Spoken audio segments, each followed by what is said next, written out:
olan tutsak arkadaşlarımız, yoldaşlarımız var.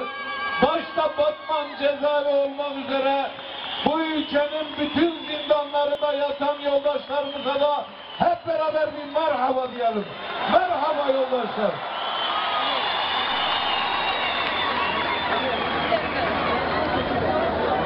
Egemenlere, bu devlete bir Arap Baharı'ndan sonra bir Kürt Baharı beklerken ortalığı kışa çevirdiler.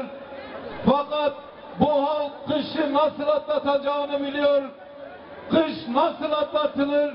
Birbirimize sokularak, yan yana durarak, yan yana duran bütün halkımızı, bütün Türkiye halklarını da selamlıyoruz.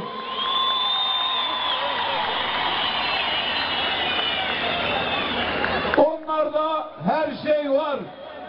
Paraları var, silahları var, gazeteleri var, televizyonları var, var oğlu var. Fakat bizde bunların hiçbiri yok. Bizde olan, onlarda olmayan bir şey var. İşte bu halk onlarda yok.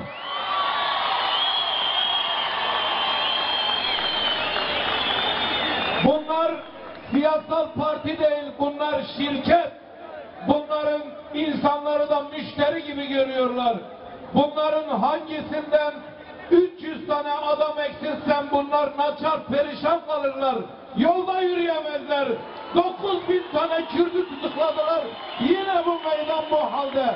Buna baksınlar, bundan öğrenecek çok şey var. Yoldaşlar,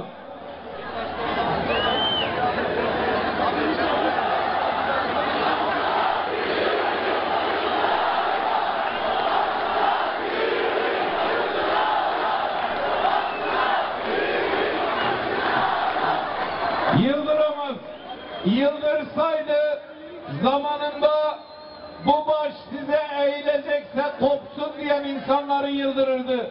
Yıldırsaydı vaktinde Diyarbakır zindanını yıldırırdı.